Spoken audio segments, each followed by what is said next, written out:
learned what a great father he will be in combination with the information I've learned from yourself, Jordan Peterson, and others, I've started questioning whether or not I'm making the right decision, thinking I can have a career now and children later.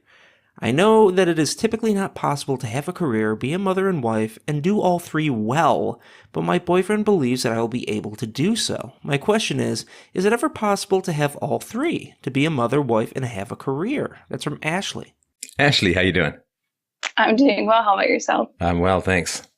And the answer is no. It is not possible to be all three. But why does your boyfriend want you to... Does he want you to do all three?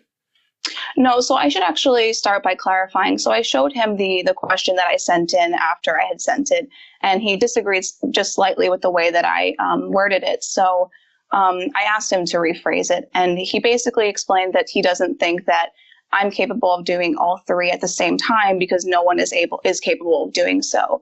But he believes that in addition to being a great mother, I am conscientious, driven, and I will be just capable of pursuing a career in general. And he thinks that by taking time off, we will be able to do so as a team.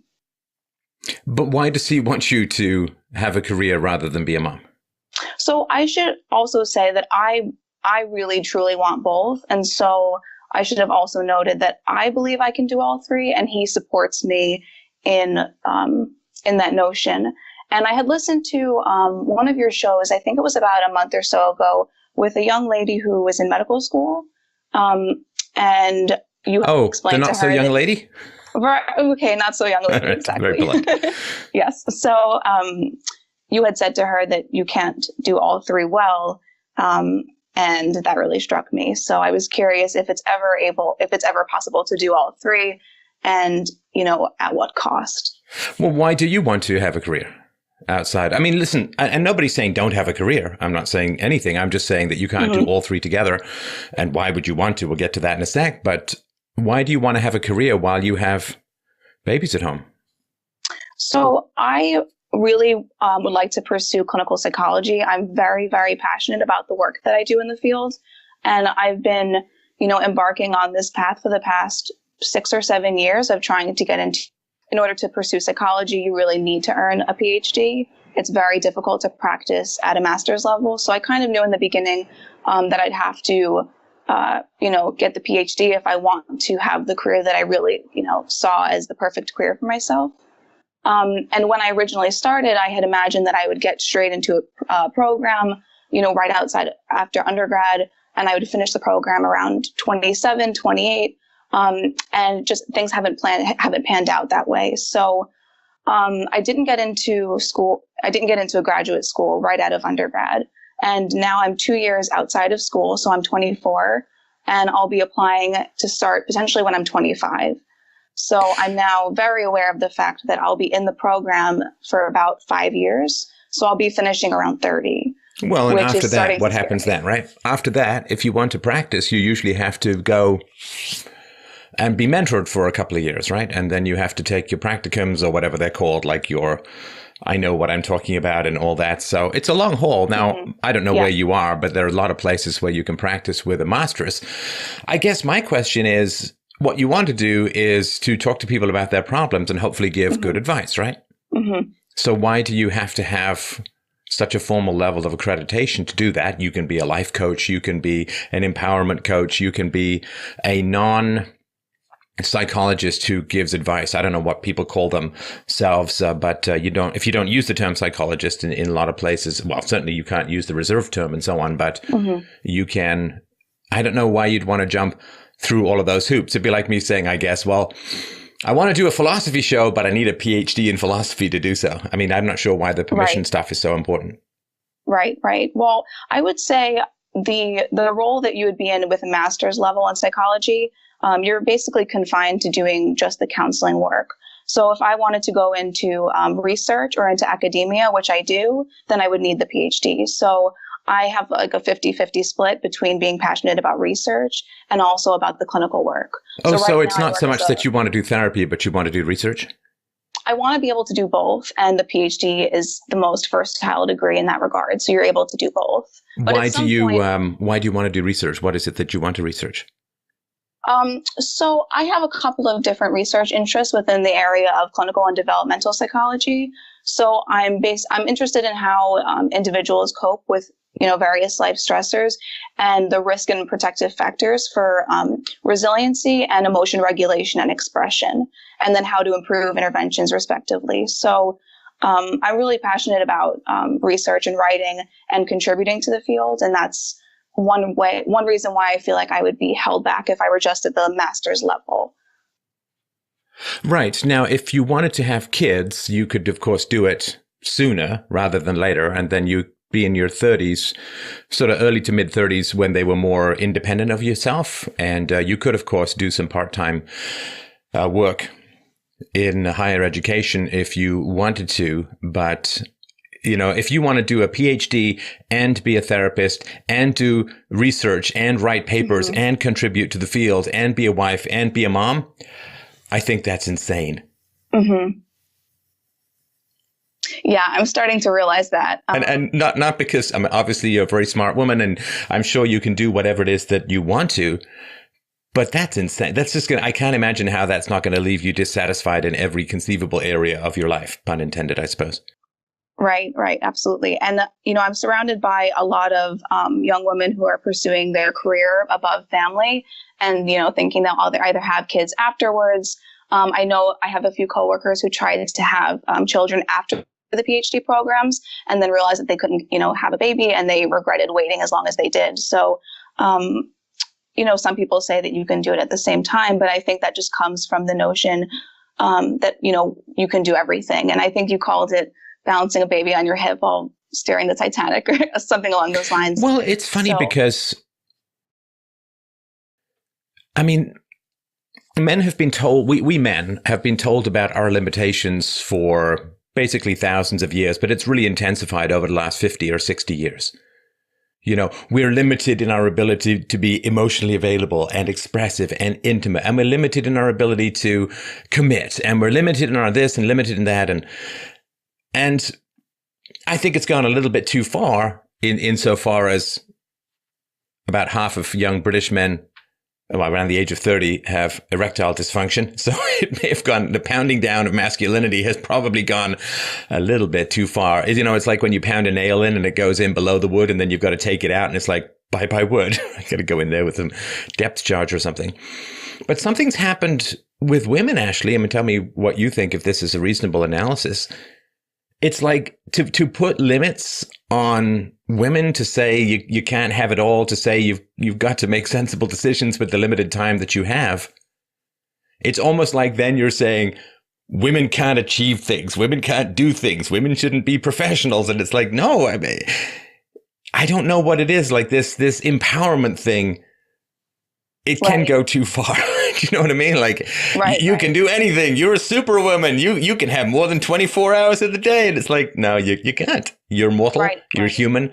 And if you want to have kids, that should be your thing. There's no job, no career, no calling that is maybe being a nun, but there's nothing that's more than being a mom.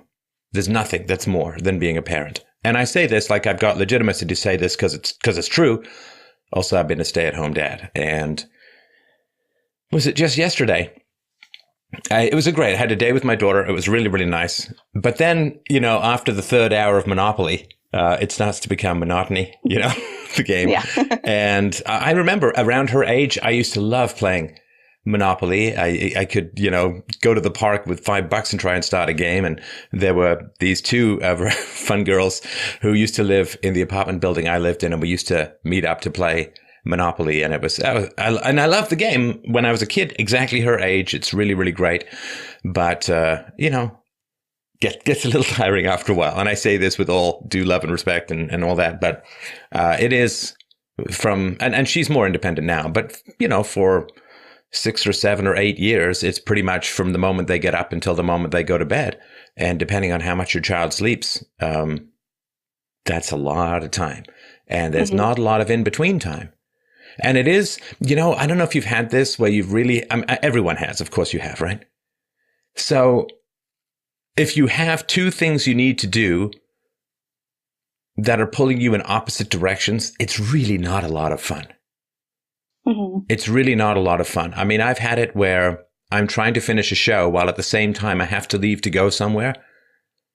It's really not fun to have these two poles. And if you look at the people who are doing really, really well in this sort of alternative media, like a lot of them, it's just like sole focus, right? They maybe have girlfriends or boyfriends, they may be married, but often they don't have kids. And if they do have kids, then they have someone staying home. If you're in that situation where you have to study and at the same time your kids are begging you to come play with them, that's a miserable time. I mean, these contradictions, these collisions always happen in life. I mean, you can't design a life that doesn't have any of them. But why would you want to court so many? And the other thing, too, I'll say is that if you cheat your kids of your time and attention when they're young, you know, life as a whole, it's pay me now or pay me later. And if you cheat your kids when they're young, what's going to happen is they'll be much more demanding of your time and attention and stress when they're teenagers, because the bond won't be there, the security won't be there, the easy history of negotiation won't be there, the natural authority that comes from being devoted to a child won't be there. And I think what happens is for a lot of people too, let's say they do what I guess some of your colleagues are trying to do, or what you would think of doing, which is do some big career thing at the same time as trying to raise kids and breastfeeding and being tired and being up all night. And everything then becomes really tough too, because if you've got something important to do the next day and your kid is up with a cough or just can't sleep or whatever, then it's really much more stressful than it needs to be because of those collision situations. But what happens is, I think a lot of people end up cutting back on what they're doing with their kids when their kids are babies, toddlers, infants, all throughout the latency period. And then when their kids begin to go off the rails or become more influenced by peers or by media, videos and so on, music videos in particular, then they look back and say, I can't seem to get a grip on my teenager. I can't seem to have connection with my teenager. And you can't go back and rebuild, right? That you can go later, you know, like Brian May, the guitarist for Queen, interrupted his doctorate to go and play music for like 40 years. And then he returned to finish his PhD when he was, I don't know, what is he, 60 or 70 now? And my own father ended up finishing more work on his doctorate much, much later in life.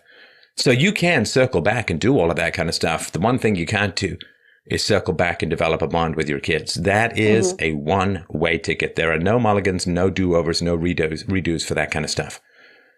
So if you invest, if you want to do parenting plus career, if you invest in parenting for the first 5 or 7 or 10 years of your kids' lives, then they will be much more self-sufficient, much wiser, much more self-directed. They'll make much better decisions when they're teenagers, and then you can concentrate on the work there without being constantly derailed by your teenagers going off the rails.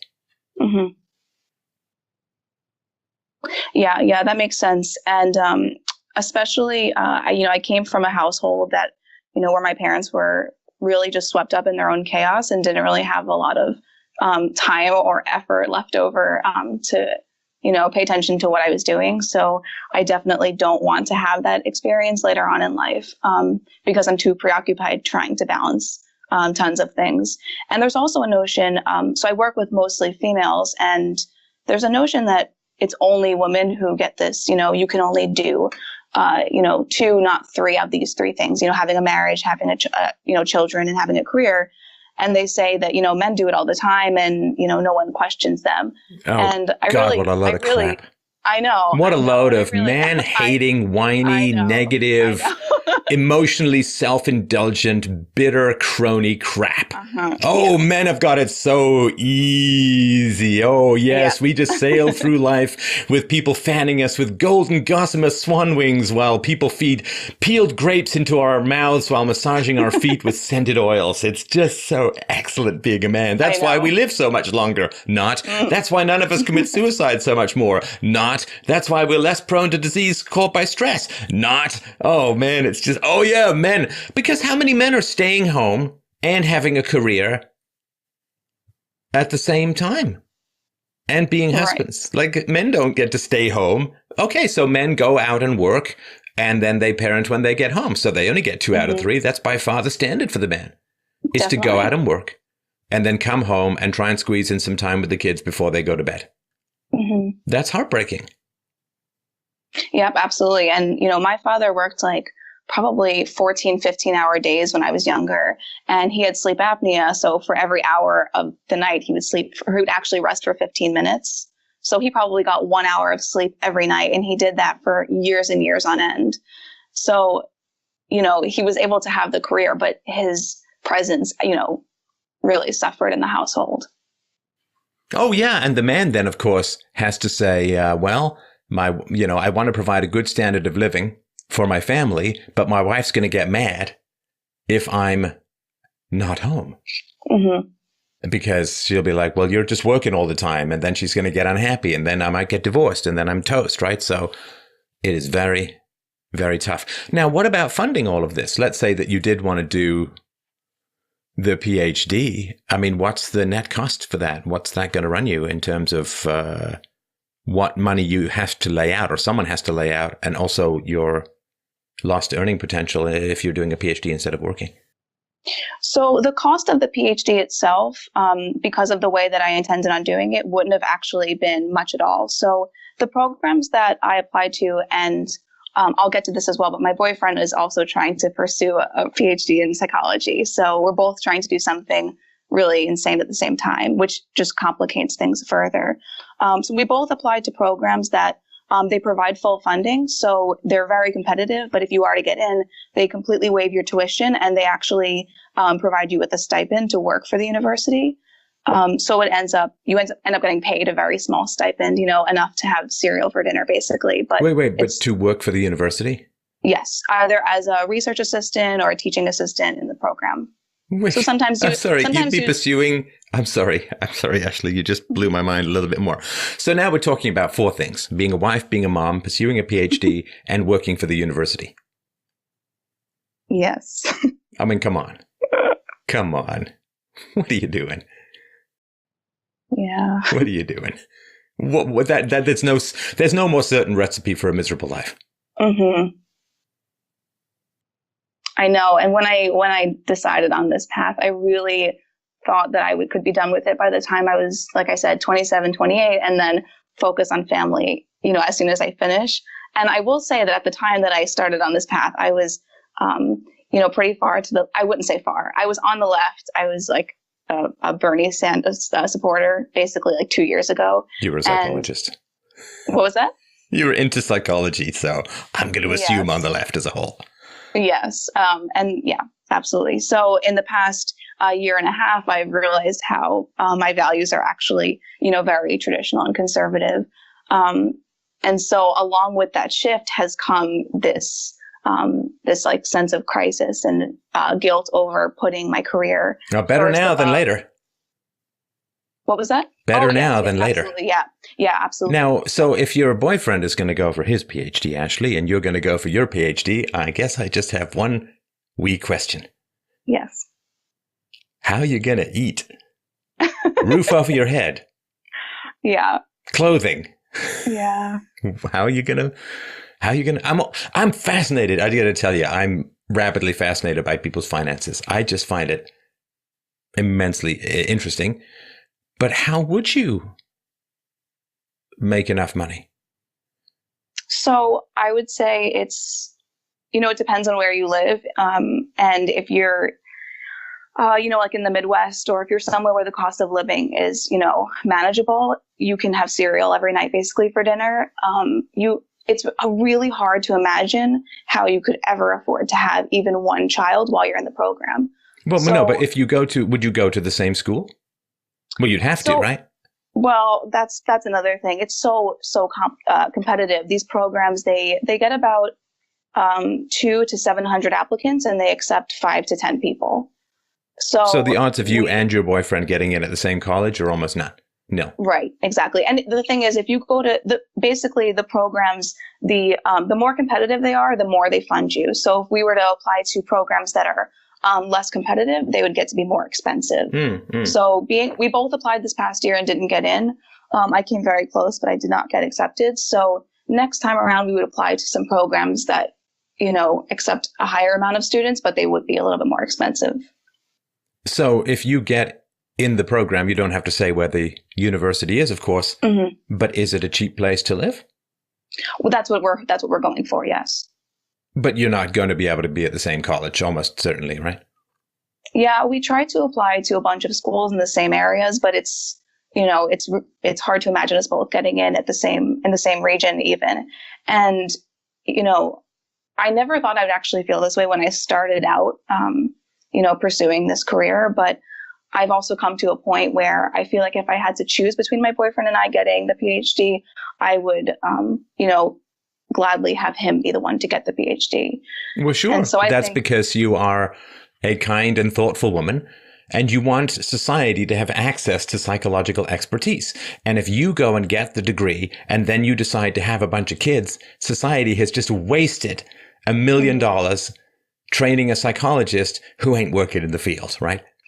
So you actually want society to have psychological resources available to it, and therefore that would be your husband, because he wouldn't be pregnant, he wouldn't be up breastfeeding in the middle of the night, and he'd actually be able to go and see patients, which you would not, at least not very likely. Right. Let me help you. Just help me understand why you care so much about researching other people rather than raising your own children. That I'm trying to sort of figure out. Yeah, that's actually something that I've been thinking about a lot over the past couple of weeks, because, the irony of ironies, my research interests have shifted towards, children's development. And I'm just sitting here thinking, I'm going to be researching other people's children and not taking proper care of my own, which is just absolutely insane. Wild. I mean, when you think about it, that insane. That is really fantastic. And I mean, in terms of fantastical, so what do you think drives that? Like, you could either raise your own children in a wonderful way and have those children bond with you and love you and be there with you as you age, and give you grandchildren that bond you in a wonderful tribal familial bond, and then be there when you get old and creaky and ill, and be there as you're dying in a wonderful rich soup of family connection. Or you could just go sit in a fluorescent office and watch how often babies blink and then die alone. I mean, it seems kind of an odd dichotomy to me. Yeah, I know. And, there's something called, people refer to it as me-search in the field of wanting to do research that's relevant to yourself. And it just kind of comes up naturally in a lot of people. And so I always have a radar for that, to, make sure I'm not doing something because of my own instincts. But well, no, you will. Everybody does. Right, absolutely. No, like everybody does. I mean, why am I so interested in promoting reason?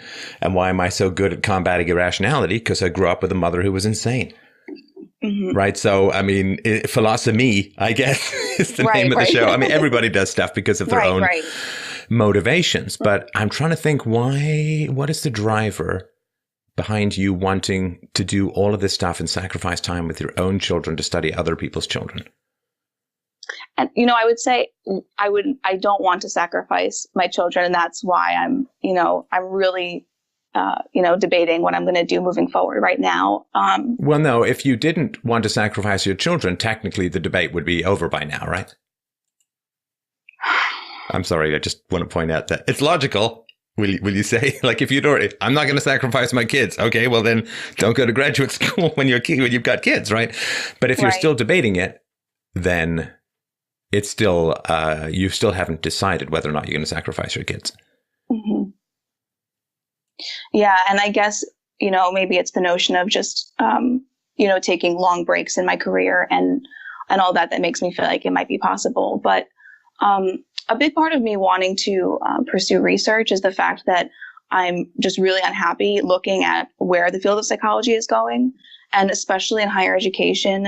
So many ideas that are circulating that are just really absolute nonsense, and the postmodernism that's really invading these clinical programs, and the types of research that you come across in the labs at these programs are just absolutely ridiculous. It's really getting really far away from being a hard science, and it's very disappointing. So wait, you want to wage war against postmodernism in the field of psychology?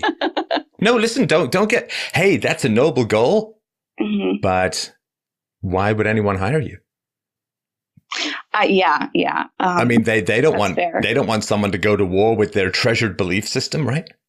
Yeah. I mean, it's like being an atheist saying, well, I really want to join the Catholic Church and wage war against their religiosity. It's like, hey, guess whose resume is going straight to the shredder?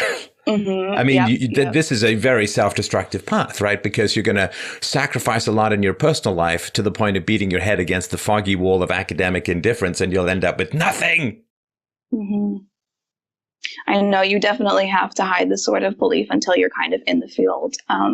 Because I know they've done studies where they'll have applications go out to schools where some will either say that they have conservative beliefs or religious beliefs, and some will not, and they have everything else is exactly the same. And, of course, the ones that don't list conservative or religious beliefs, do far better. No, but you believe that there's some barrier you can get through where you will be able to come out of the closet, so to speak, as a non-leftist and do what? I mean, you still need funding, right? And why would anyone fund you if they disagree with your entire perspective and think you're a very bad person? The only person I know who's actually doing this successfully is Jordan Peterson. And that's, of course, he's the only one who's doing it. So yeah, well, he's really not doing it. I mean, his capacity as a psychologist certainly helps. With Kathy Newman, when she's like, well, what gives you the right to say this? Is like, I'm a clinical psychologist, right?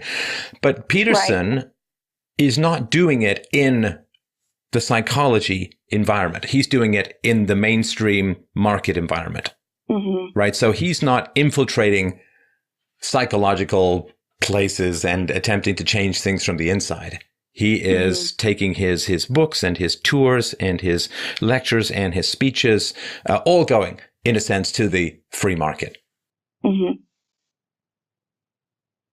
Yeah, which explains how he can do it. Yeah. I don't know anything that's changed in the field of psychology because of what Jordan Peterson is doing, but certainly he's had a very positive impact on lots of people, but only insofar as he is not doing therapy with them one-on-one, but rather engaging with them in the public sphere. Right. Yeah, I can see it's kind of an impossible task. But why do you want it?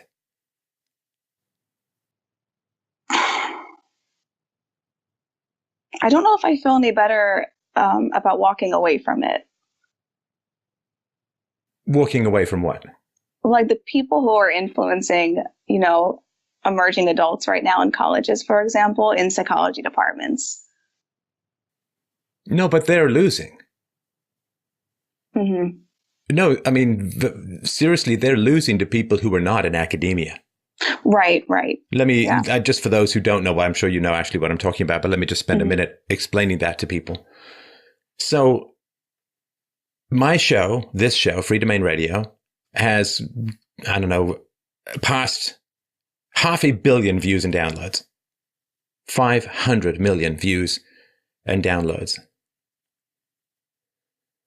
Now, if people say, oh, Steph, you should have gone into academia. Okay, if I'd gone into academia, maybe I'm teaching 50 people a year. Right? So over a 10-year career, it's 500 people.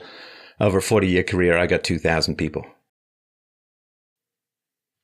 So I got 500 million, or I have a couple thousand, maybe. Now, the people who I would be teaching in university, a lot of them would come in with beliefs directly oppositional to what I would be teaching in university. And so a lot of people wouldn't take my course. A lot of people would take my course, be shocked and appalled, and spend the entire semester fighting with me or drop out or complain or whatever, right? Whereas I actually get to speak to people who are open-minded and curious and want to hear what I'm putting out there. And so if you say, well, there's all these people in universities who are influencing people, my goodness. Compare that to all the people not in universities who are influencing people.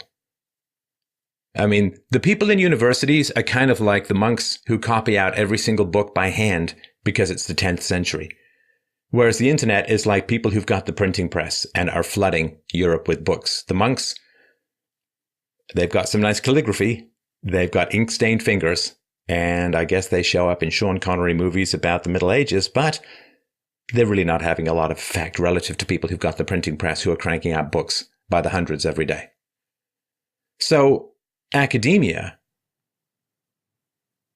I mean, who cares? You can't change it. You can't fight it. Their funding comes from the government for the most part, or it comes from the government guaranteeing student loans and all that. And they also are, how hair grows for a couple of hours after you die and your fingernails grow even though you're dead? Mm-hmm. Well, academia died, 10, 20 years ago, but it's still coasting on the momentum of its prior credibility or its prior authority. And so if you're concerned about the effects that academia is having on the world, sure, I mean, I think that's important, but it's like getting mad at the monks up in their towers, copying every laborious book by laborious page by hand. They're not really that much of an influence anymore. Mm-hmm. And there are a lot of people now who just recognize that academia is a complete crap show of indoctrination, has nothing to do with thought. So if you want to strike a blow at academia, which I have no problem with you wanting to do, then what you want to do is have nothing to do with academia, but instead go straight to the market. You can write a blog about parenting. You can write a blog about relationships. You can write a blog about your thoughts. You can video. You can podcast. You can go on people's shows. There's so much that you can do to reach literally thousands or maybe even millions of times more people than will ever pass through academia. It just seems like you're getting drawn into fighting on their turf, on their terms, using their weapons when they have all of the advantages. So my question is, who programmed you to lose? Who programmed you to want to go into an environment where you have the least chance of success and your enemies have the greatest chance of defeating you? Where in your life, in your past as a child, did you continually lose?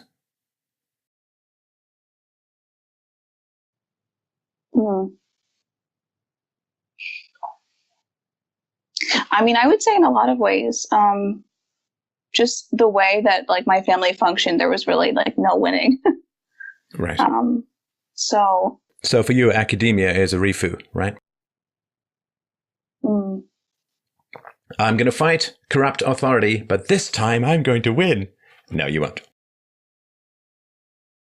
And you don't need to, because there's no need to engage academia in the realm of academia. They've got tenure, they've got guaranteed funding, they've got unions, they've got the media on their side, they've got their hit squad of thugs to take out whoever they don't like. Charles Murray and a woman who tried to defend him when he was attacked, who ended up in hospital, the bike lock swinging guy who's now facing a prison and who's going to have a very, very bad time of it. Why on earth would you I think that your drive to go and reform academia is more to do with what I call a Simon the Boxer, a repetition compulsion, to put yourself in a situation where you're trying to do the right thing, but you can't, and you'll lose. Yeah, absolutely. And I'm very aware of, my liberal tendencies, because it really was only 2 years ago that I had that mindset. So I'm trying hard to not just go with, what my beliefs were from earlier. Because really, even in the past 2 years since I've been out of college, I've spent virtually every single solitary day with my boyfriend watching podcasts, listening to your show, Daily Wire, CRTV, just everything we could get our hands on. And I have absolutely learned more in the past 2 years than I have in my entire education. And I think that's probably a lot of people. And so, it's actually kind of surprising to me that I haven't thought about this sooner because, I've only really felt like I've been learning since I finished college. Right. And I would imagine, Ashley, that you have this belief that in academia, they want to do the right thing. They just have the wrong information. And if you give them better information and counter their erroneous perspectives, that they will swing to doing the right thing. Oh, thank you. I did want to go north. Now that you've pointed out that I was in fact going south, I'm going to turn right around and head north. I can guarantee you that will not happen.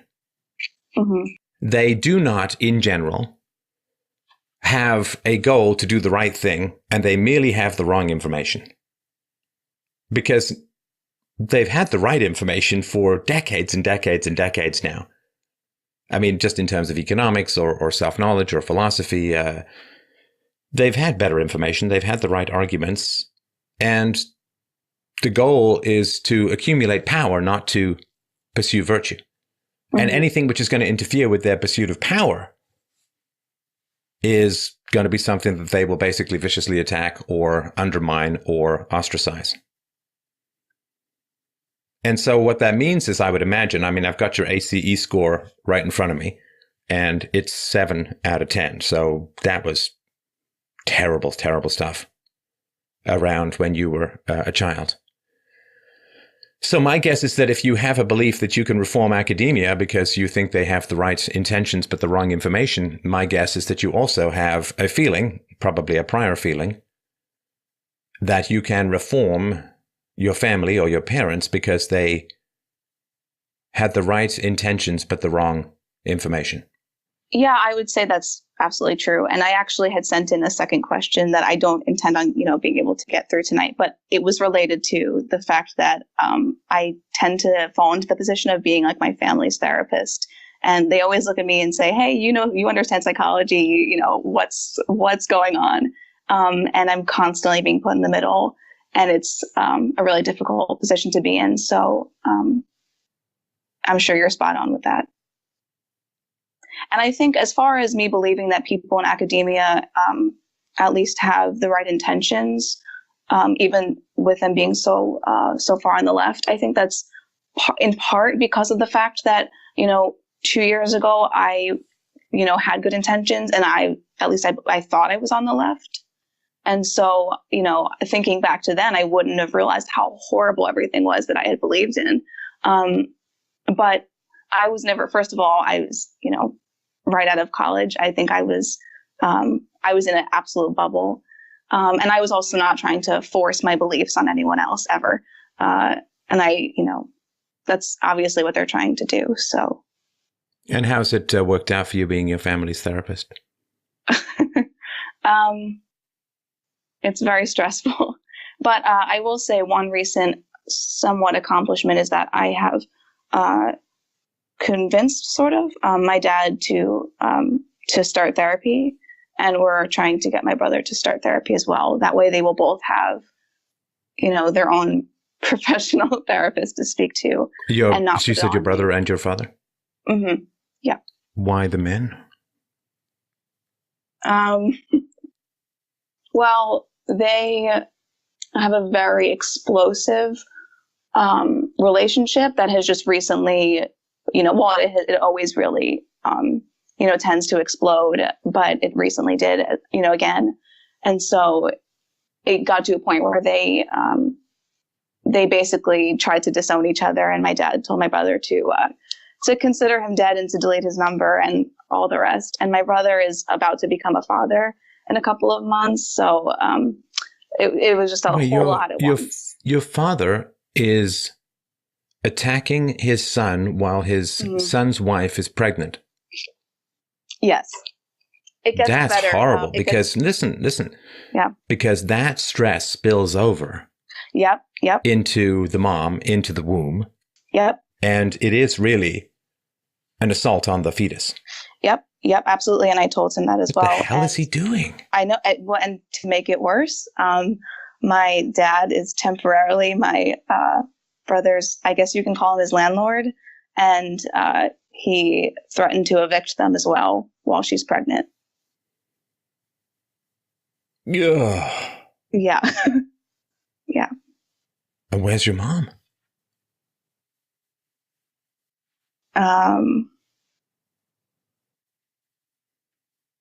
Not getting in the middle, that's for sure. I think she's... Wait. What do you mean getting in the middle? No. She's the mom. She's not. She's the parent. She's not some innocent bystander getting dragged into a turf war.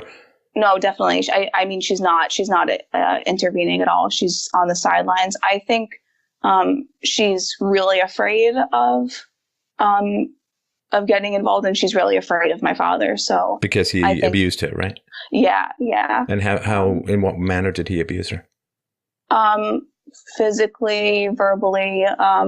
He, I remember at times he would break objects over her. Like he broke a spatula by hitting her so hard in the arm with it. He really, really was harmfully physically abusive to her. I called the cops one time on him when I was in high school at like 7:00 in the morning because they were fighting, and I heard, glass breaking and her screaming. So not only was he abusive, but then when they first were getting divorced, he had some like stalker tendencies towards her. So he was recording her phone calls. He put a tracker on her car so that he could see where she was going. And she's really petrified now. She doesn't want him to know where she lives or any way to contact her. And she's just really absolutely afraid of getting in the middle because she thinks that he'll come after her. Right. And how old were you when they divorced? I was about 13 or so, but it took them, maybe 7 to 10 years between the start of them wanting to get divorced to them officially being divorced. And I really have no recollection of them having a happy marriage. Was he violent before he was a father? According to her, no.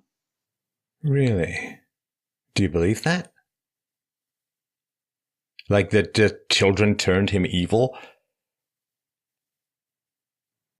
So I can't imagine. First of all, I can't really imagine, of course, that there were no signs. I also know that my mom was married before him, and she was supposed to be married, and she was a runaway bride because she was going to get married to someone who was really, really controlling, and he started to get violent, and then she ran away from him. So I already know that, she had a relationship like that before, which makes me think that there's had a soft spot for the rough boys, right? Yes, so to speak, definitely. A squishy spot for the rough boys. Yeah, absolutely. And your father's childhood, do you know much about that? Yeah. So his family was they were really chaotic as well. So there was a lot of fighting in his household. He's Israeli, and he has an Israeli temper, and there was a lot of anger in his household directed towards his mom. So it was like a tag team of everyone being mean to his mother between him, his brother, and his dad. And to this day, him and his brother, really don't get along. They have a lot of really bitter arguments.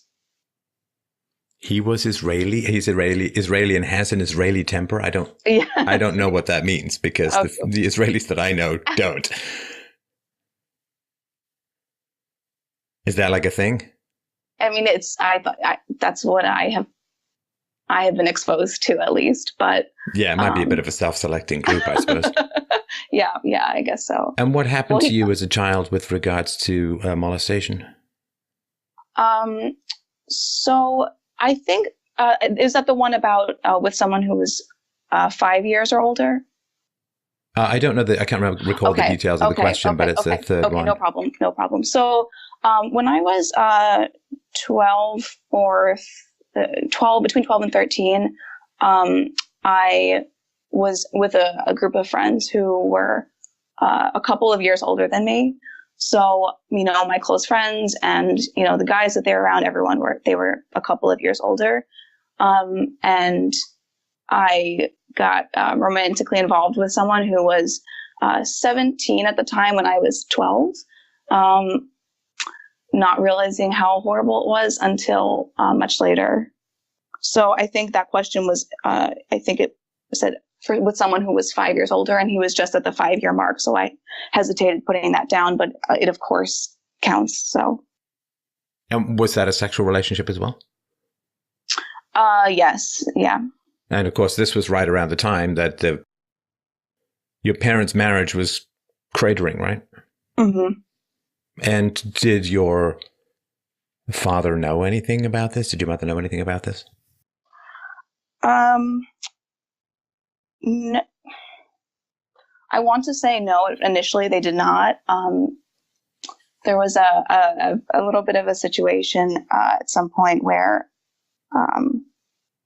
I had sent him explicit photos, and he shared them with his friends who were in the high school that I would go to in a couple of years. And some girl who didn't like me got her hands on them, and she posted them on the internet. So as a preteen, you sent him explicit photos, which then ended up on the internet.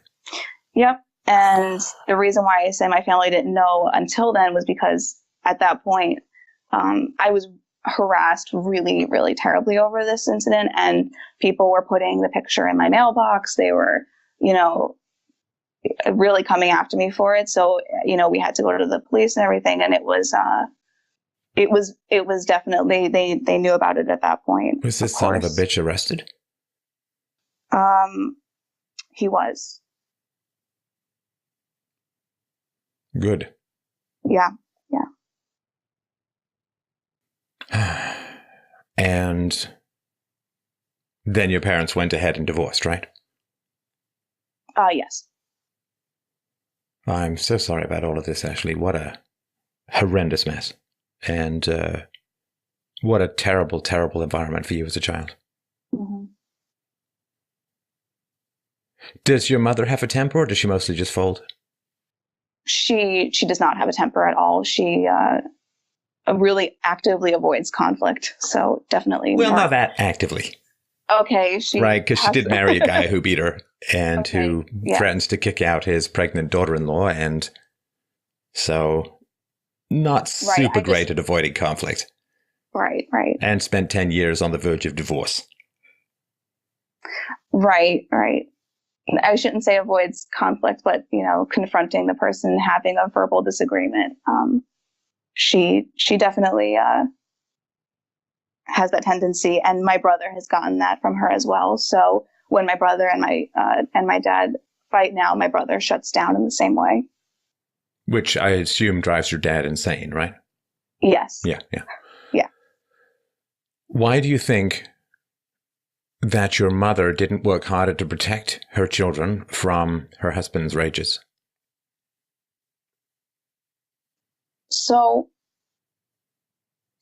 I think it was largely out of fear of what he would do if she initiated a divorce sooner. So he threatened at one point that he would take us and he would leave, or he would take us to Israel, and, she wouldn't see us again, like that sort of thing. And not only that, but because of the fact that he was so angry and had this temper and was physically abusive, she was also terrified that if they were to get divorced and they would have partial custody, that we would have a certain amount of time where we would just be with him.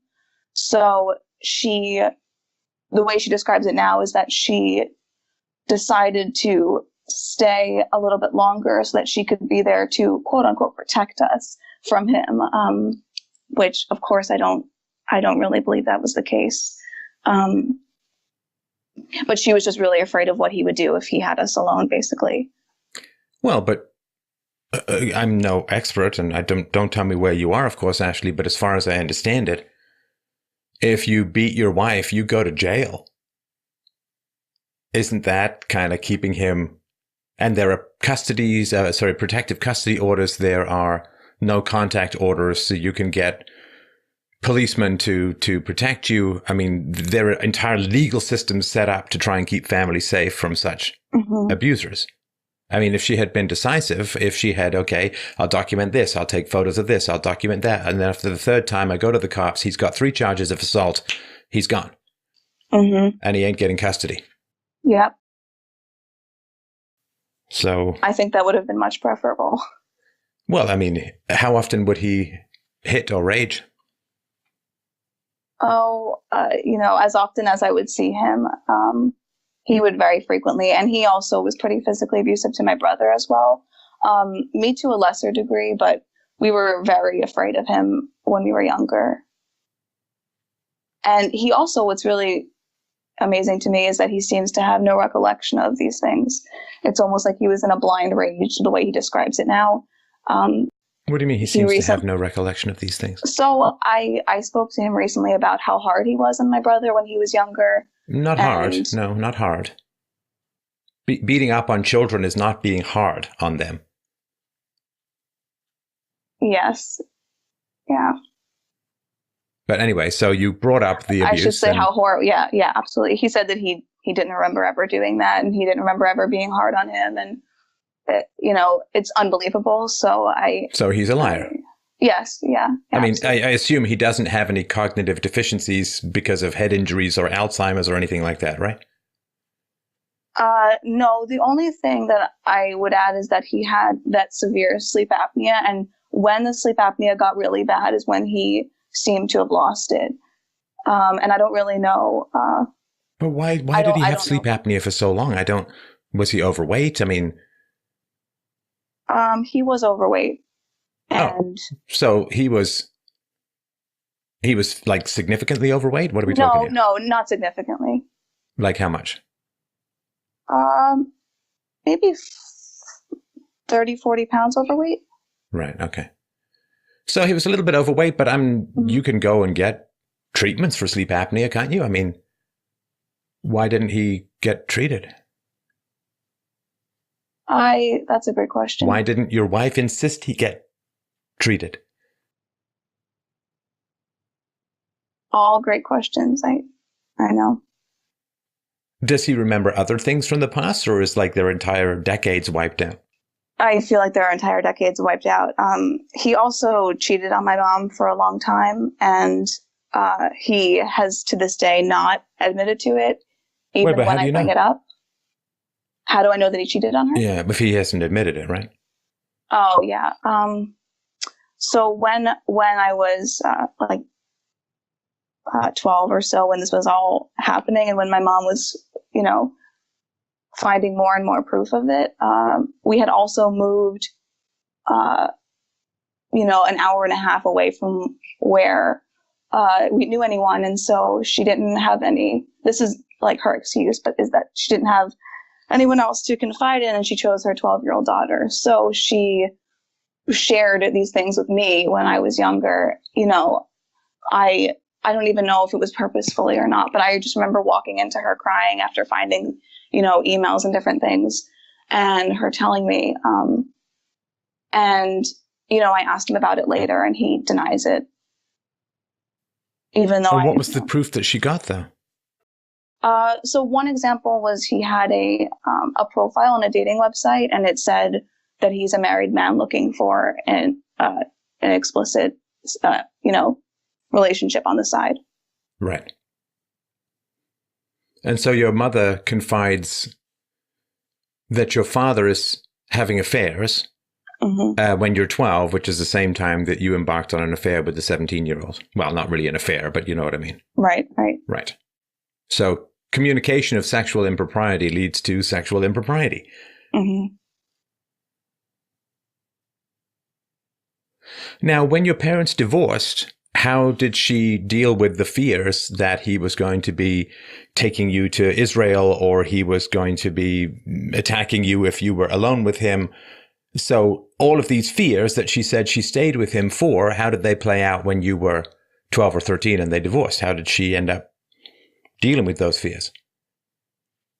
So I think one of the things that she did was she was a stay-at-home mom when I was younger, and she basically she did not go back to work until we were finishing high school, around that age. And so the entire time she stayed home, so that, I think in part so that she could be there, to put us on the bus and to pick us up off the bus and make sure that, there was never a time where he was alone with us, really. And that also caused them to have a lot of conflict because, all the financial burden being on my dad. And this is a wonderful segue, but that's not what I asked. Yeah. So you said that your mom had all these reasons to stay with him, which was to do with the fact that she was there to protect the children. Mm-hmm. Now, when your parents divorced, how did she deal with those issues of protecting the children? In other words, were you alone with your father after they divorced? Was he more violent or was he more dangerous during the divorce or after that, you know of? So I don't think he was much more violent. He did move out of the house and left us in the house that he was paying for, actually, for a couple of years at the end of high school. So she was wrong. Yes, definitely. So she stayed with him for over a decade in order to protect her children from a threat that never materialized. Right. And actually, the only time it really materialized was when we were much younger and when they were in a household together. So what does she think of the fact that she stayed together to protect her children, but did the exact opposite of protecting them? I mean, that's a horrible thing to live with, isn't it? Yeah. I'm going to do X in order to protect my children. It turns out that by doing X, I subjected them to horrifying dangers, and then by leaving my husband, I then helped protect them. Mm-hmm.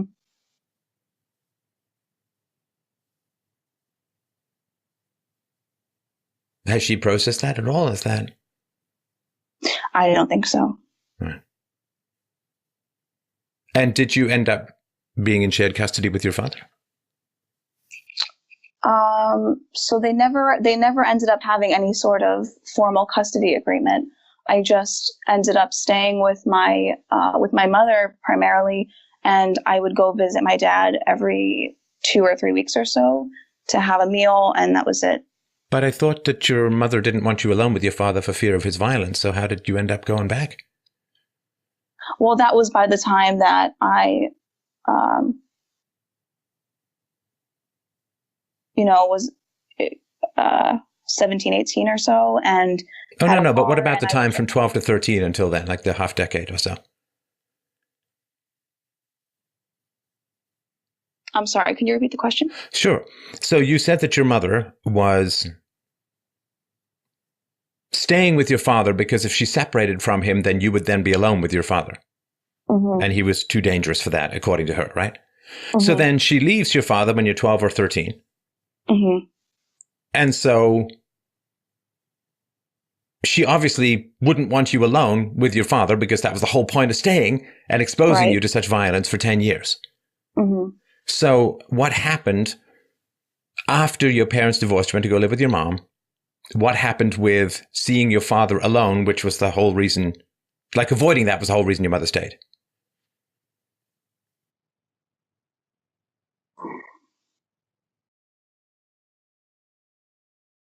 I really honestly don't know. I'm having a hard time thinking about that.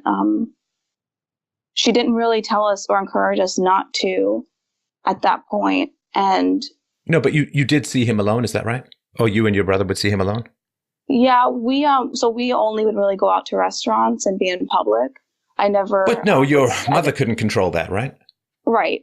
So I'm sorry, I'm just stuck on this point, and if you don't have an answer, that's fine. I want to make sure I pursue this line because, when I hear your mom in my mind saying, well, I've got to stay in the marriage because otherwise my children will be alone with this monster, and then she divorces him and then lets her children be alone with this monster, I'm like, what the fuck?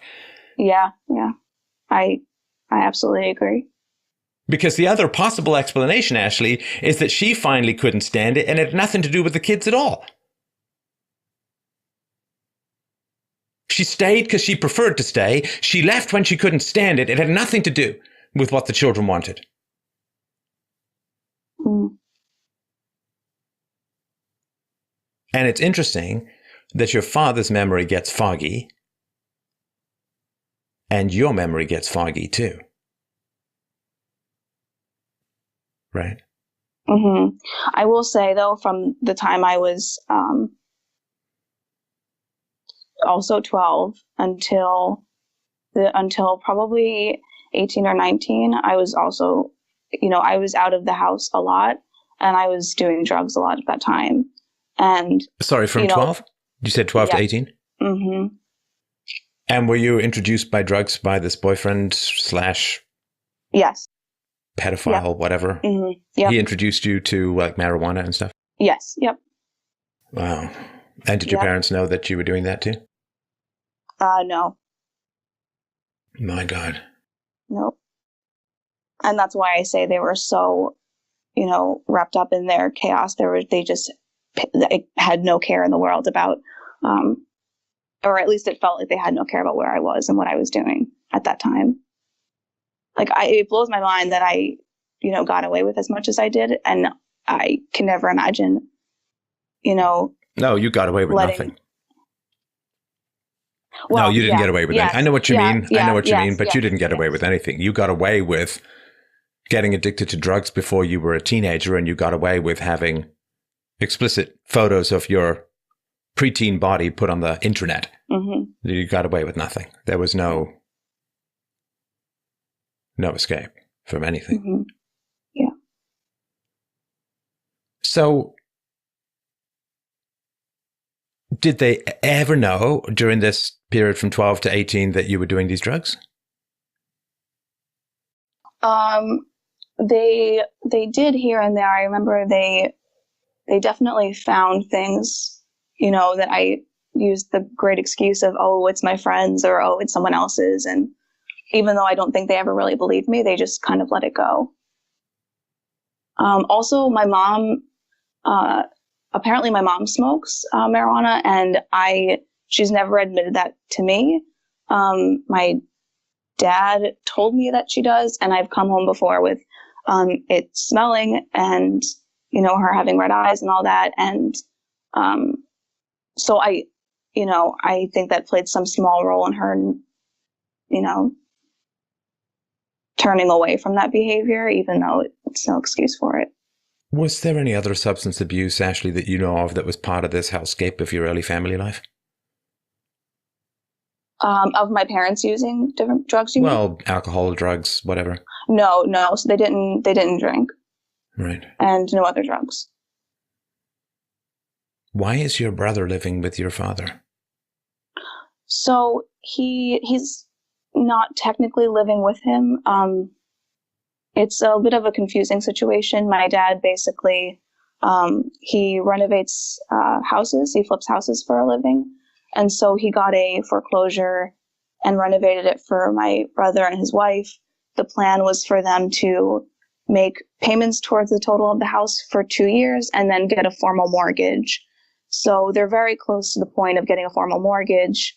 And they were thinking they might not want the house anymore, and told my dad that, and he just snapped at that point. Well, is it the house they don't want, or your father? Yeah. Yeah, that's a good question. Does your brother not make enough money to afford his own place to live? I would say yes, he does. Him and his wife are not. Oh, they were trying to save a little money. Yes. Yeah. How's that working out? It is not working out at all. There's nothing more expensive than cheap or free. Mm-hmm. Yep. Wow. Yep. What are you going to do, Ashley, when you become a mom with your father?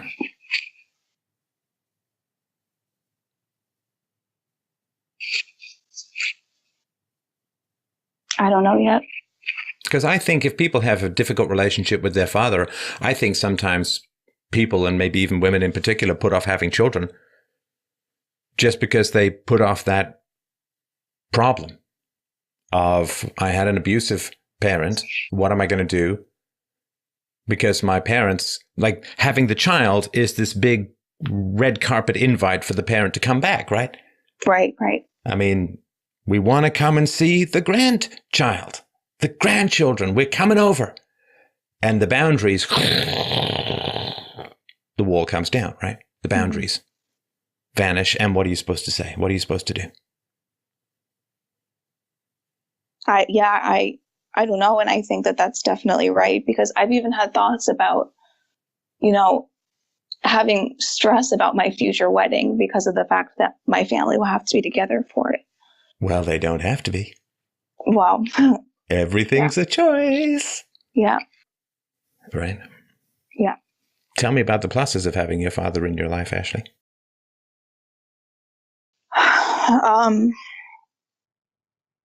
So I do on one hand believe that he's learned from a lot of pain over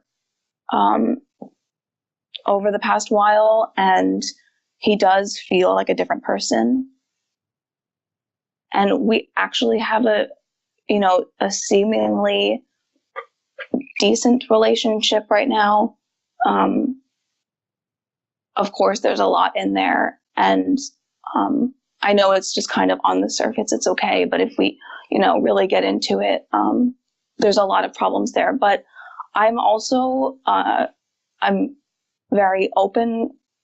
Like now at this point, I'm very open about how I feel about, issues with him. And I'm really not afraid to say things to him that are bothering me. So, but he's threatening to kick your brother and sister-in-law out on the street while she's pregnant. Yeah, I know.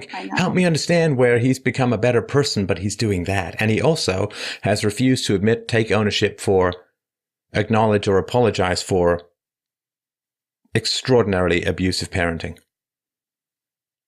So I'm open, maybe we've just skipped over this part of the story, or maybe I hit my head and passed out for 10 minutes while you were telling me how all this came about. But how has he become a better person? No, I hear you, and I do feel conflicted over this myself. This sort of thing with him, threatening to evict them and, getting this angry. He had not gotten this angry in a very long time. And so I think I've had a lot of issues, just recently since I saw him explode like that. I was actually on the phone with my brother when he told him all of this. We were on a 3-way call, so I heard all of it. And, of course, it made me question how much I thought that he had changed, that he was still capable of. Well, there's a latency period before the grandkids come along where there's less triggering going on, right? Mm-hmm. But once the grandkid come along, the grandparents, they gain power. They gain leverage, right? Mm-hmm. And then you get to return to early patterns a lot of times. And you see how your father's treating your brother when your brother's going to become a father, and what do you think is going to happen to you and your husband to be when you become a mother?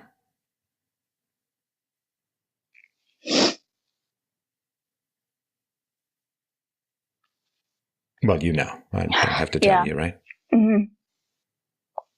Yeah, and I think, part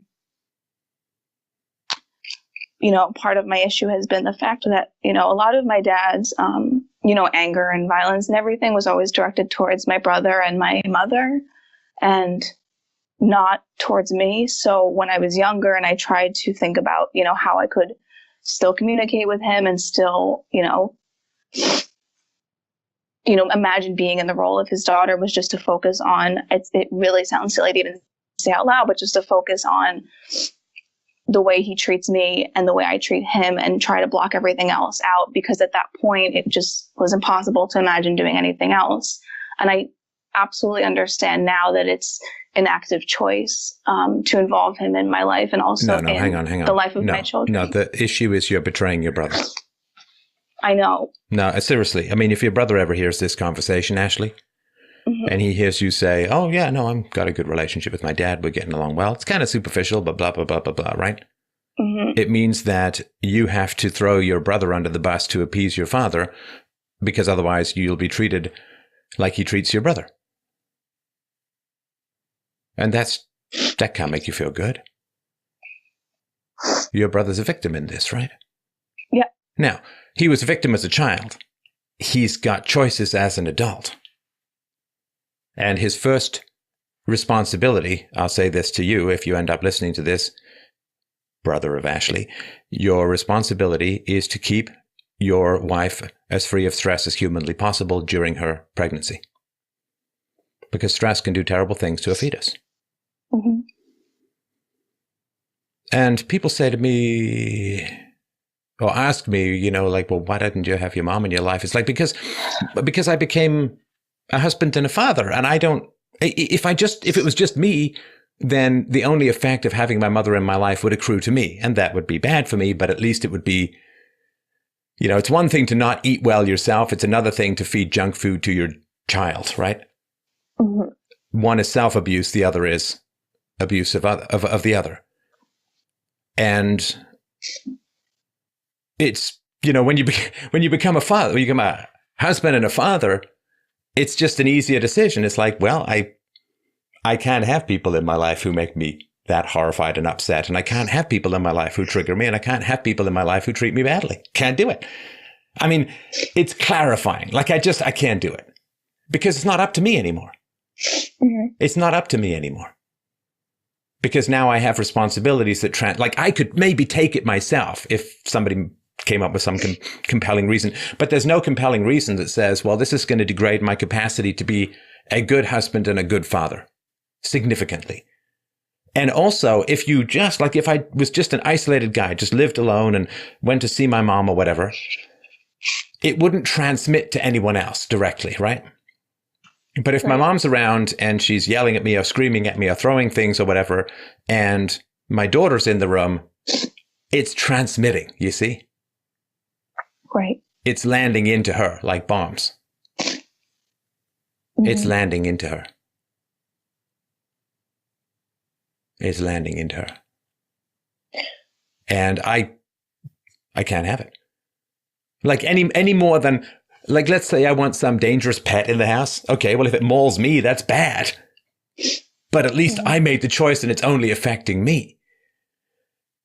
But if I have kids in the house and I bring some dangerous animal into the house, you can't.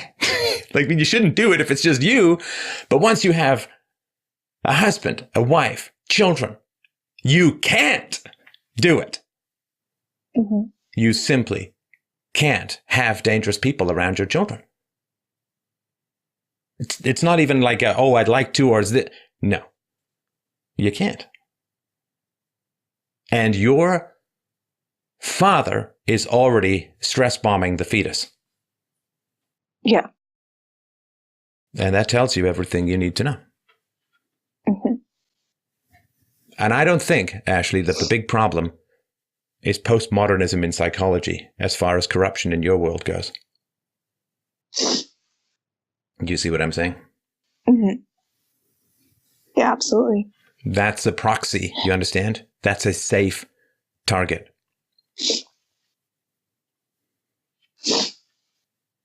Yeah. I'm going to fix the psychology departments around the world. While my father stress bombs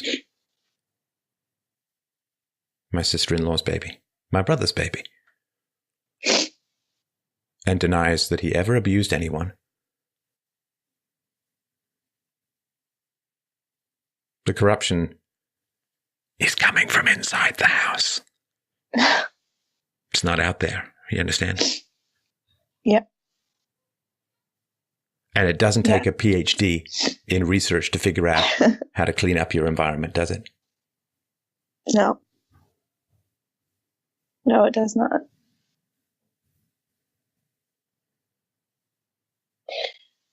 I don't know where the idea comes from in me of not being willing to give up on family members. That was definitely something that I've thought a lot about in the past year. No, that comes from them, not from you. Listen, let me ask you a question. Yeah. If your father was just some guy that you met at a party, and he proudly told you about how he was threatening to kick his daughter-in-law, his pregnant daughter-in-law, out in the street, and how he'd hit his children 2 to 3 times a month when they were little, about him, how as a father his daughter had become addicted to drugs and been exploited by an older boy at the age of 12, and compromising pictures of her ended up on the internet. And then he leaned over to you and he said, "Hey, Ashley, let's be friends." What would you say? I'd run. You would run. Yeah. And that's called philosophy, not sentimentality. Mm-hmm.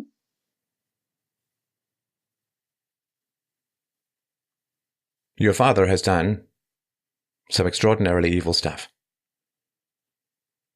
and some extraordinarily destructive stuff as a husband and as a father. He was sleeping around on your mom, which means bringing potential STDs into the house. Maybe he did. I don't know. He did, yeah. He did? Mm-hmm. Well, and those could have been fatal STDs, right? Yep. I mean, it's Russian roulette with your cock, frankly. And he doesn't admit fault. He doesn't admit that anything happened. And excuses are promises of repetition, you understand, right? I mean, if people make excuses or they say that it didn't happen or they don't remember, they're just saying, well I'll do it again. I'm going to do it again. I'm going to do it again. And that's why, I talked to my mom and asked her for the truth, asked her to admit. No. Wouldn't admit. Couldn't be in a position of vulnerability, couldn't be in a position of being wrong. And nothing is more boring to have in your life than someone who won't admit fault. Ugh. Mm-hmm. So boring, so predictable, so machiney. It's just like a Defendo robot of nothingness. It's so predictable. You know everything that's going to come out of their mouth before they even say it. It's like watching the same black comedy over and over and over again, but without even a laugh track. Mm-hmm. And so, if there's no admitting of fault, if there's no acceptance of responsibility, if there are excuses or projection, or, when you were a kid, Ashley, if you made a mistake or did something wrong, and your father said, "You did this," and you say, "No, I didn't. I don't remember that at all," what would happen? Would he say, "Oh, well, that's fine then"? No, you'd get beaten up, right?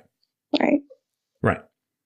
So live by the sword, die by the sword. If you don't let children get away with saying they don't remember, how the hell do you get away with it as an adult? So as far as I don't want to give up on family members, is that coming from you? That's why I asked you, what's the positive in your relationship with your father? And I can certainly see the negatives. Mm-hmm. And so in terms of what's the benefit to you being in contact with your father? Doesn't seem to be much. I can certainly see the negatives. So from a rational calculation standpoint, maybe it would be better to not. I don't know, and talk about it with a therapist in my suggestion. But as to why the question is not even allowed to be asked within your mind, well, that's your father. Your father doesn't want you asking that question. What does your boyfriend who wants to be a psychologist think of all of this?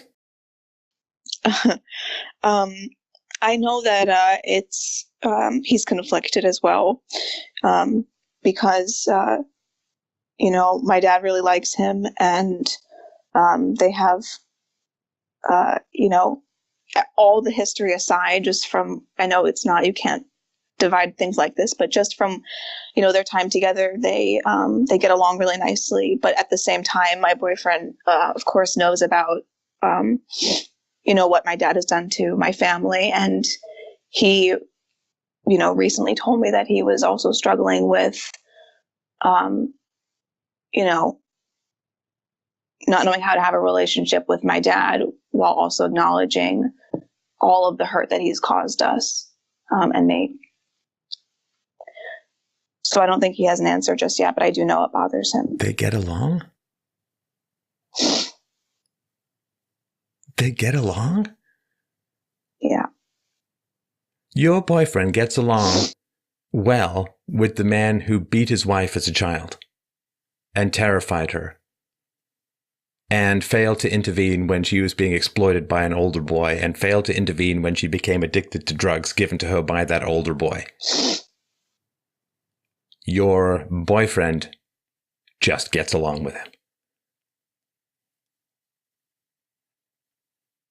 What the hell is his family like? I think to ask that question is to answer it, right? Yes. Right. Yeah, he's not here, but I think we can all understand. Mm-hmm.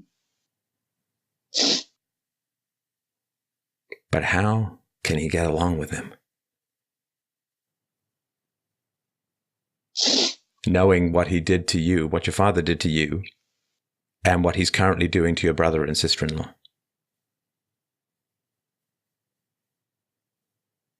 That is one charming dad.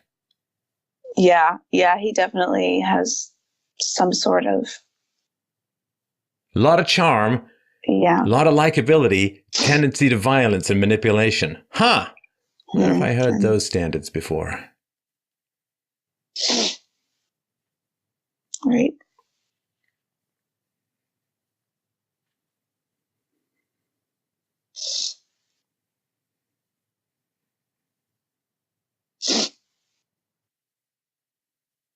And how are you feeling now?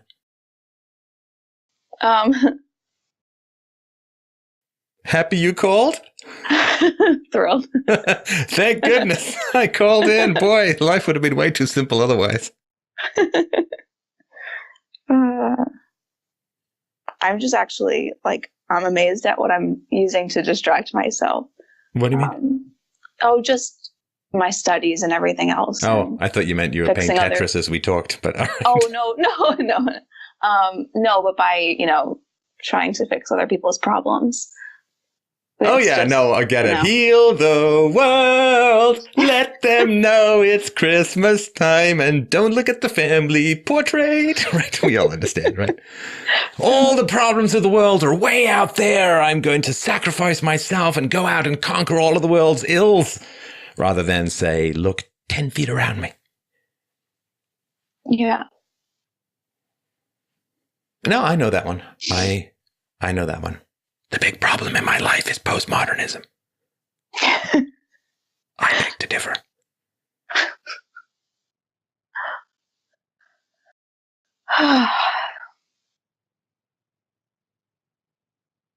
Yeah, I'd have to agree with you on that.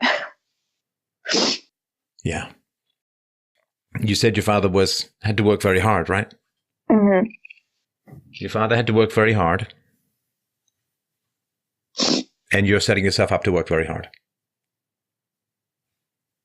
Right? Yep.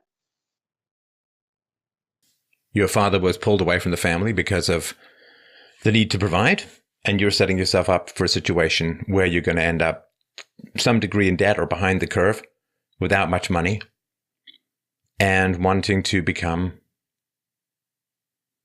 a mom. And you need someone, Ashley, just as your brother does, to stand up for you. I'll tell you this.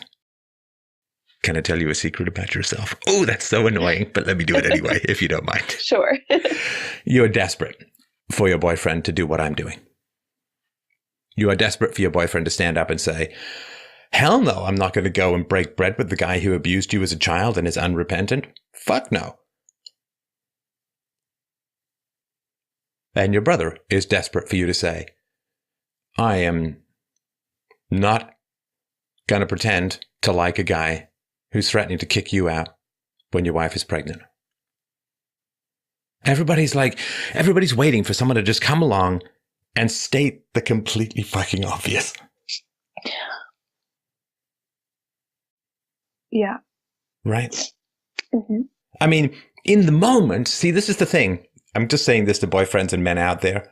In the moment, your girlfriend is really happy if you appease the nasty people in her life. In the moment, she's really, really happy. Ooh, what a relief. Whew. Don't have to brush this one under the rug. Don't have to deal with this one for now. Yay, let's get back to cake. But deep down, like Barry White down, deep down, she's desperate for you, to state the completely fucking obvious. Which is, this guy is an unrepentant abuser of my girlfriend, me no likey. And she's going to be like, oh, that's terrible. This makes my life very complicated. But thank you anyway.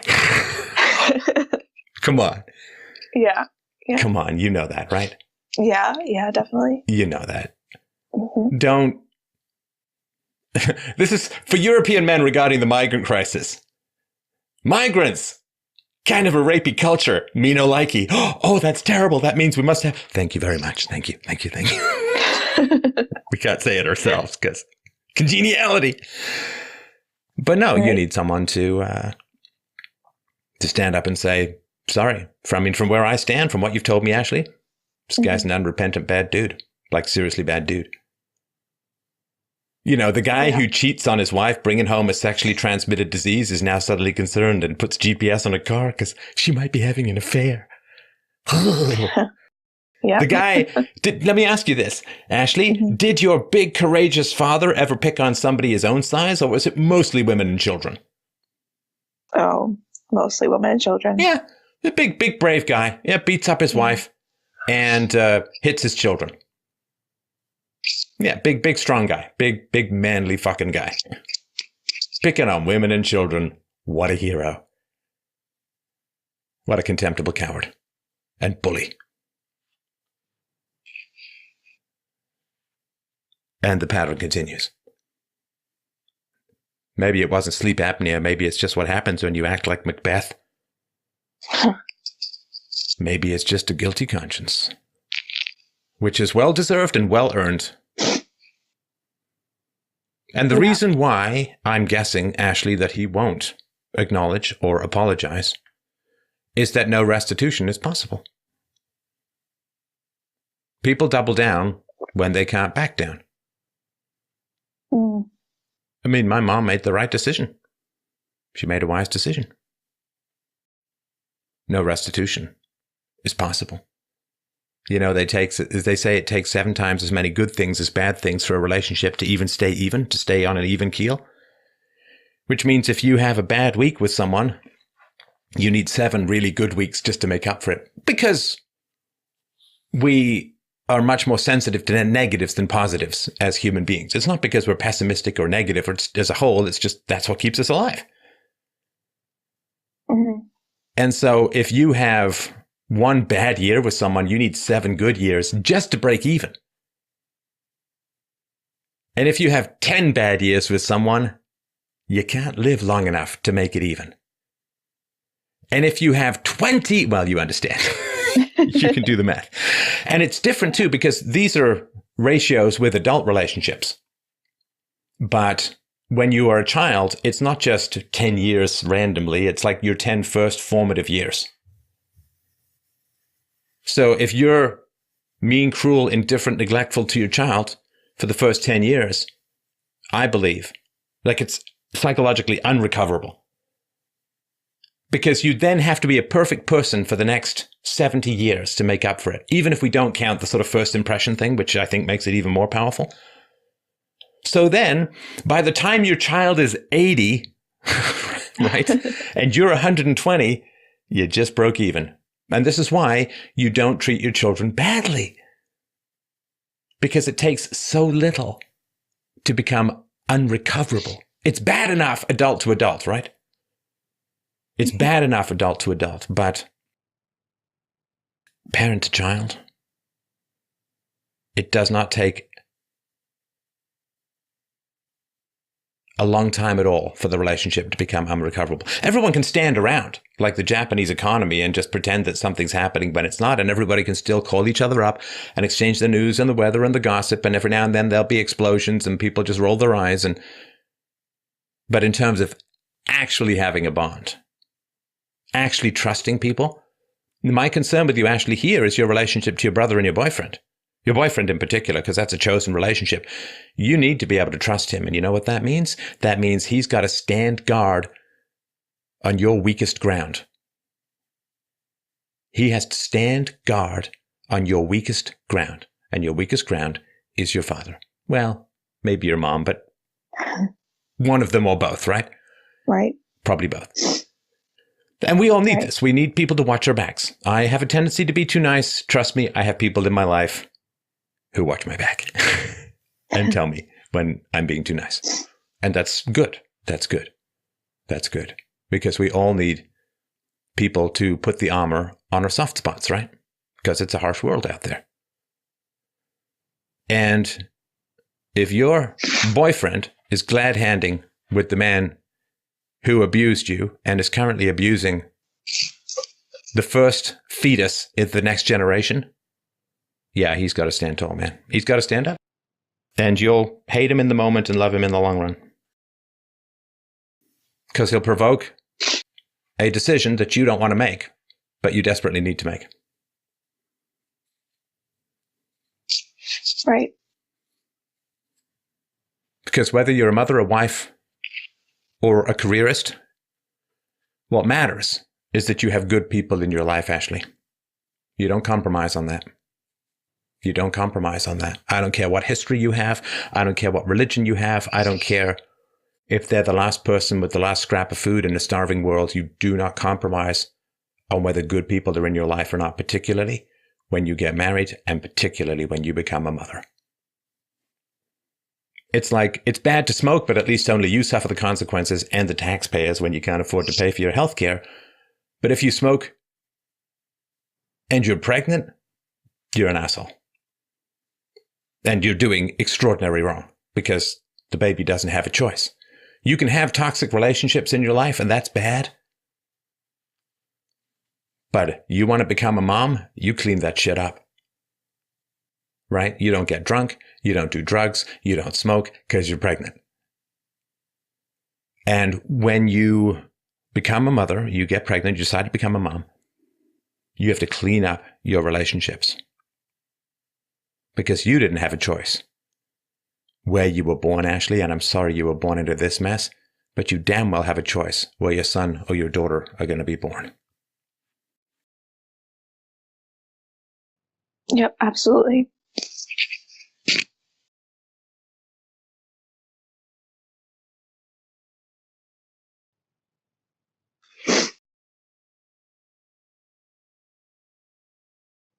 I really appreciate it. This is given me a lot to think about.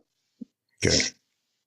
I wish you the best. And, you know, whatever you decide to do with your father, I hope that you will engage with a good therapist about this because it's a challenging situation to be in. And I'm so sorry. I mean, you shouldn't have to face this. I mean, you really shouldn't. But, you know, if it's any consolation, men got drafted to go to war and civilians got bombed. This is still better than that.